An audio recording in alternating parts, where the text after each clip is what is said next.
சனி கிரகத்தோட நிலவுகள்ல டைட்டனுக்கு அப்புறம் ரெண்டாவது மிகப்பெரிய நிலவா இருக்கிறது தான் ரியா. பார்க்கறதுக்கு ஒரு சாதாரண பனிப்பந்து நிலவு போல உங்களுக்கு தெரிஞ்சாலும் இதுல டெக்டானிக் மூவ்மெண்ட்ஸ் நோட் பண்ணியிருக்காங்க. வளையங்கள் இருக்கலாமா? இந்த சூரிய குடும்பத்திலேயே அதிகமா விண்கற்களால் தாக்கப்பட்ட ஒரு மேடு பள்ளங்களை கொண்டு இருக்கு. அது எல்லாத்தையுமே தாண்டி இதோடைய மேற்புற சர்ஃபேஸ்ல பிரகாசமான கோடுகள் அமைஞ்சிருக்கு. திடீர்னு பார்க்கும்போது உடஞ்ச கண்ணாடி துண்டு போல அந்த கிராக்ஸ் வந்து பார்த்தா நமக்கு எனக்கு தெரியுது. உண்மையிலேயே அது உடஞ்சிருக்கா இல்ல ஏதாவது மர்மத்தை ஒளிச்சு வச்சிருக்கா? This is unsigned. கேள்விகளை எழுப்பும் ரியா. 1642 ஜியோவானி கசினி தான் இந்த நிலவை கண்டுபிடிக்கிறாரு. அவர் கண்டுபிடிக்கும் போது இந்த நிலவுக்கு அவர் கொடுத்த பேர் சிடரா லொடோசியா, அதாவது ஸ்டார் ஆஃப் லூயிஸ் அர்த்தம். அப்போதைக்கு கிங்கா இருந்த லூயிஸ்க்காகவே இந்த பேரை கொடுத்த மாதிரி சொல்லியிருப்பாங்க. ஆனால் இன்டர்நேஷனல் ஆஸ்ட்ரானமிக்கல் யூனியன் இப்போதைக்கு இதோடைய பேரை ரியான் மாற்றி வச்சிருக்காங்க. ஒரு கிரேக்க கடவுளோட பேரை தான் கொடுத்துருக்காங்க. கிரேக்கத்தில் ரியா வந்து ஜியூஸோட அம்மாங்கிற மாதிரி சொல்லப்படுவாங்க. ஸோ அந்த வகையில் கடவுளுக்கு எல்லாருக்குமே அம்மா போன்ற ஒரு கேரக்டரோட பேரை தான் இந்த மூணுக்கு கொடுத்துருக்காங்க. ஏன் அப்படி பண்ணாங்க தெரியல. பிகாஸ் இந்த மூன் பிரம்மாண்டமான பெரிய மூன் கிடையாது. சனி கிரகத்தோட ரெண்டாவது மிகப்பெரிய நிலவு, டைட்டனுக்கு அடுத்துன்னு சொல்லுவாங்க. இதோடைய விட்டம் 1500 கிலோமீட்டர். அதாவது நம்ம நிலவோட கம்பேர் பண்ணி பார்த்தீங்கன்னா 1/3 சொல்லலாம். நம்ம நிலவை விட குட்டியாக இருந்தாலும் சனி கிரகத்தோட ரெண்டாவது மிகப்பெரிய நிலவு. சனி கிரகத்திலேருந்து 5,20,000 கிலோமீட்டர் தள்ளி இருக்கு. ஒரு முறை அந்த சனி கிரகத்தை சுற்றி வரதுக்கு 4 நாட்கள் எடுத்துக்குவாம். அண்ட் இது எப்போதுமே சனி கிரகத்தை பார்த்தபடியே தான் சுற்றி வரும். டைடலாக லாக் ஆகிருக்கு. இதோடைய அடர்த்தி 1.23 கிராம் per சென்டிமீட்டர் கியூப். அதாவது தண்ணீர் வாட்டரோட அடர்த்தி விட கொஞ்சம் அதிகம். ஸோ பாசிபிளி மொத்தமாகவே ஐஸால் உருவாக்கப்பட்டிருக்கக்கூடிய ஒரு நிலவாக தான் இது இருக்கணும்னு சொல்லி கன்சிடர் பண்ணுறாங்க. எந்த அளவுக்குன்னு கேட்டிங்கன்னா இதோடைய மையப்பகுதியில் ஆரம்பித்து வெளிப்புறம் அதோடைய அந்த சர்ஃபேஸ் வரைக்குமே கம்ப்ளீட் ஐஸாக தான் இருக்கணும்னு சொல்லப்படுது. அண்ட் ஆல்மோஸ்ட் பர்ஃபெக்ட் ஆல்பிடோ 0.9 இருக்குது. ஆல்பிடோ 1 இருந்துச்சுன்னா அது கண்ணாடி மாதிரி வரக்கூடிய எல்லா வெளிச்சத்தையுமே ரிஃப்ளெக்ட் பண்ணுன்னு அர்த்தம். 0 வந்துச்சுன்னா அது வெளிச்சத்தை ரிஃப்ளெக்ட் பண்ணலன்னு அர்த்தம். ஸோ இது க்ளோஸ் டு ஆல்பிடோ 1 இருக்குது. அதாவது இதோடைய மேற்புறம் கம்ப்ளீட் ஐஸால் கவர் பண்ணப்பட்டிருக்க காரணத்தினால உள்ளே வரக்கூடிய சூரிய வெளிச்சத்தை அப்படியே பக்கவதை வந்து ரிஃப்ளெக்ட் பண்ணி ஒன் ஆஃப் த பிரைட்டஸ்ட் நிலவாக இருக்குன்னு சொல்லலாம்.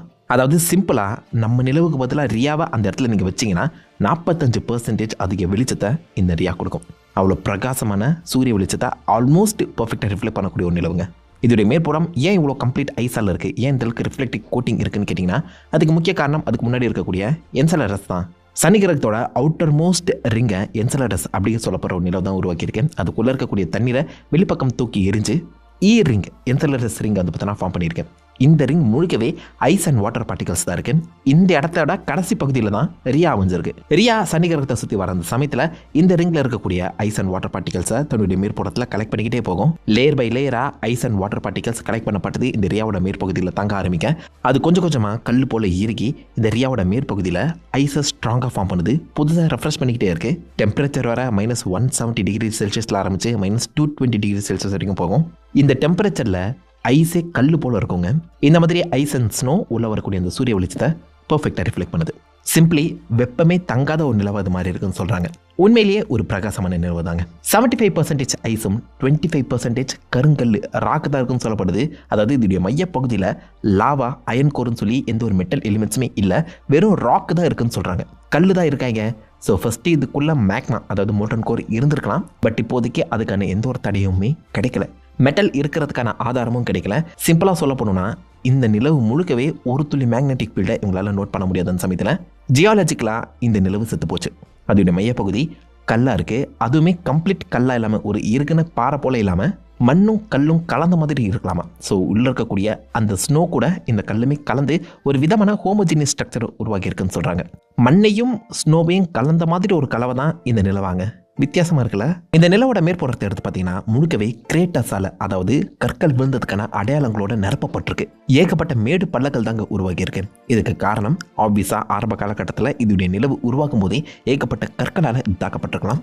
மோஸ்ட்லி எல்லாமே பழங்கால அந்த கற்கள் விழுந்ததுக்கான அடையாளங்களால் தான் தென்படுது. பழங்கால கிரேட்டஸாக தான் இருக்கணும்னு சொல்கிறாங்க. அதில் மிக பெருசு திவாரா கிரேட்டர், கிட்டத்தட்ட 360 கிலோமீட்டர் இதோடைய விட்டம். அண்ட் இந்த விட்டம் சுருங்கி இருக்கவும் கூடுன்னு சொல்லப்படுது. ஏன்னா ஐஸ் தானே, ஐஸ் சுருங்கி ஆல்ரெடி இருந்த அடையாளத்தை இது மேபி சுருக்கி இருக்கலாம். ஸோ இப்போதைக்கு அதோடைய விட்டம் 360 கிலோமீட்டர். ரியாவோட அந்த டயாமீட்டரில் 1/3 இது டேமேஜ் பண்ணியிருக்கு. அண்ட் ஆல்சோ தனியாக ஒரு பிரம்மாண்டமான பள்ளத்தாக்கையும் சுற்றி இருக்கக்கூடிய மேடு பள்ளங்களால் உருவாக்கப்பட்ட ஒரு மலைத்தொடரையுமே உருவாக்கியிருக்கான், கிளிஃபையுமே உருவாக்கியிருக்கான். அதை தொடர்ந்து மெமால்டி கிரேட்டர், இது 250 260 கிலோமீட்டர் அளவுக்கு பெரிய விட்டத்தை கொண்டு இருக்கலாம் சொல்லி என்னப்படுது. இதுவே ஒரு பெரிய கிரேட்டர் தான். இதுடைய ஸ்பெஷாலிட்டி என்னன்னு கேட்டிங்கன்னா இதுவே ஒரு பிரம்மாண்டமான கல் விழுந்ததுக்கான அடையாளம் தான். இதுக்குள்ளேயே பிரம்மாண்டமான கற்கள் திரும்பவும் தொடர்ந்து விழுந்திருக்கு. ஸோ தொடர்ந்து இந்த கிரேட்டருக்குள்ளேயே பல இம்பாக்ட்ங்கிறது நடந்திருக்கு. அதனாலே இதை இம்பாக்ட் பேஸ்ன்னு சொல்கிறாங்க. தொடர்ந்து அடி வாங்குறதே இந்த ரியாவுக்கு வேலையாக இருக்குது பார்த்தீங்களா. அதை தொடர்ந்து இன்கட்டாமிக் கிரேட்டர் அப்படின்னு சொல்லப்படுற ஒரு முக்கியமான இன்ட்ரெஸ்டிங்கான கிரேட்டரை கண்டுபிடிச்சிருக்காங்க. இது சின்னதாங்க, 48 கிலோமீட்டர் தான் விட்டோம். ஆனால் இது ஒரு ஸ்பெஷாலிட்டி. இது பாசிபிளி ரீசெண்டாக உருவாக்கப்பட்ட ஒரு கிரேட்டராக இருக்க சான்சஸ் அதிகம். இதோடைய இம்பாக்ட் ரீசெண்டாக நடந்திருக்கக்கூடும் சொல்லி என்னப்படுது. ரீசெண்டாக 10-20 வருஷங்கள் கிடையாது, ஒரு 1000-2000 வருஷங்களுக்கு முன்னாடி இந்த இம்பாக்ட் நடந்திருக்கக்கூடும். அண்ட் இது லுக் எடுத்து பார்த்தீங்கன்னா ஒரு வித்தியாசமான பட்டர்ஃப்ளை ஷேப் உருவாக்குறதா சொல்கிறாங்க. என் கணக்கு பட்டர்ஃப்ளை தெரில, உங்கள் கணக்கு தெரிதானே? அண்ட் யங்கஸ்ன்னு சொல்கிறதுக்கு இன்னொரு முக்கிய காரணம், இம்பாக்ட் ஆகி தெரிக்கப்பட்ட அந்த பொருட்களோட திசை எந்த பக்கம் போச்சுங்கிறது முதற்கொண்டு இது வந்து தெளிவாக நோட் பண்ணி வச்சிருக்குது. ஸோ டெக்னிக்கலாக ரொம்ப ரீசெண்டாக நடந்த ஒரு இம்பாக்டை தான் இந்த இன்கட்டாமிக் கிரேட்டர் வந்து கன்சிடர் பண்ணியிருக்காங்க. இதே மாதிரி ஆயிரக்கணக்கான கிரேட்டர்ஸ் பள்ளத்தாக்குகள் இந்த நிலவு முழுக்கவே நிரம்பி இருக்குங்க. சிம்பிளி பலமுறை முதுகுல குத்து வாங்கியிருக்கும் போலயே. இந்த கிரேட்டர்ஸை தாண்டி இந்த நிலவோட இன்னொரு சிறப்பம்சம், கண்ணாடியில் கோடு விழுந்தது போல், கிராக் விழுந்தது போல் இந்த நிலவில் சில இடங்களை உங்களால் பிரகாசமான வெள்ளியில் கோடு போட்ட மாதிரி அந்த பளிச்சுன்னு தெரியக்கூடிய இந்த கோடுகளை உங்களால் நோட் பண்ண முடியும். இது எல்லாத்தையுமே விஸ்பிட் டெரைன் அப்படின்னு சொல்கிறாங்க. வாய்ஜர் 1-2 அப்பவே இதை நோட் பண்ணியிருக்காங்க. ஆரம்ப காலகட்டத்தில் மேபி ஏதாவது தண்ணீர் வழிஞ்சு ஓடினதுக்கான ஒரு அடையாளமாக இது இருக்கலாம் சொல்லி நினச்சிருக்காங்க. பட் அப்படி கிடையாது. கசினி விண்கலம் இது எதுவுமே தண்ணீர் ஓடினதுக்கான அடையாளம் கிடையாது, மலைகள் உருவானதுக்கான அடையாளம். 2 டெக்டானிக் பிளேட் ஒன்னோட ஒன்று மோதி நடுவில் அந்த மலை உருவானதுக்கான அடையாளம் தான் இது எல்லாமே. ஐசாலேயே ஒரு மலை உருவாக்கப்பட்டிருக்கு. 100-200 மீட்டர் அளவுக்கு மிக உயரமான மலைகளாக வந்து பார்த்தீங்கன்னா இது மாற்றப்பட்டிருக்கு. இமயமலை எப்படி 2 வித்தியாசமான டெக்டானிக் பிளேட் ஒன்னோட ஒன்று மோதி உருவாச்சோ அதே போல தான் இந்த கிளிப்ஸும் உருவாக்கப்பட்டிருக்குன்னு சொல்லி ரிப்போர்ட் சொல்லுது. ஸோ விச் மீன்ஸ் ஒரு கட்டத்தில் இந்த நிலவில் டெக்டானிக் மூவ்மெண்ட்டுங்கிறது நடந்திருக்குங்க. கம்ப்ளீட் ஐஸால் உருவாக்கப்பட்ட ஒரு நிலவில் எப்படி டெக்டானிக் மூவ்மெண்ட் இருக்கும்? அப்படி பார்த்தா இதோடைய மேற்புறத்துக்கு அடியில் தண்ணீர் இருக்கலாமாங்கிற ஒரு கேள்வி எழும்பியிருக்கு. அதுக்கான வாய்ப்புகள் அதிகம். ஏன்னா வழக்கம் வந்த மாதிரி ஐசி மூன்ஸுக்குள்ளே தண்ணீர் இருக்க தான் செய்யும். யூரோப்பா என்செலடஸ்குள்ளே சப்சர்ஃபேஸ் ஓஷன் இருக்கிறத கன்ஃபார்ம் பண்ணியிருக்க மாதிரி பாசிபிளி இதுக்குள்ளேயுமே ஒரு தண்ணீர் நிறைஞ்ச ஆழ்கடல் இருக்கலாம். பட் அதற்கான ஸ்ட்ராங்கான ஆதாரம் இது வரைக்கும் கிடைக்காத சமயத்தில் அது ஜஸ்ட்டு ஹோல்டில் தான் போட்டிருக்காங்க. தொடர்ந்து ஆராய்ச்சிகள் நடைபெற்றுருக்கேன். பட் ஆழ்கடல் இருக்கிறதுக்கான வாய்ப்புகள் அதிகம். இப்படிப்பட்ட நிலவில் வளிமண்டலம் இருக்குன்னு சொன்னவங்களால் நம்ப முடியுதா? எஸ். கசினி விண்கலம் 2010 நடந்த ஒரு ஃப்ளைபையில் இதோடைய மேற்புறத்தில் அதிகமான ஆக்சிஜன் கண்டென்ட் இருக்கிறத நோட் பண்ணியிருக்கேன். மாலிகுலர் ஆக்சிஜனும் கொஞ்சமாக கார்பன் டை ஆக்சைடு இருக்க அந்த ட்ரேஸை வந்து பார்த்தா கண்டுபிடிச்சிருக்கேன். எந்த அளவுக்குன்னு கேட்டிங்கன்னா நம்ம பூமியோட 5 ட்ரில்லியன் மடங்கு கம்மியான அளவு தான் ஆக்சிஜன் கண்டென்ட் இருக்குது. பட் இருந்தாலும் oxygen and carbon di oxide உருவாக்கப்பட்ட ஒரு ரொம்ப மெல்லிய எக்ஸோஸ்பியர் இருக்குதான் நோட் பண்ணியிருக்காங்க. எக்ஸோஸ்பியர்னா அட்மாஸ்பியருக்கு அவுட்டர் மோஸ்ட் லேயர் லைட்டாக இருக்காங்க.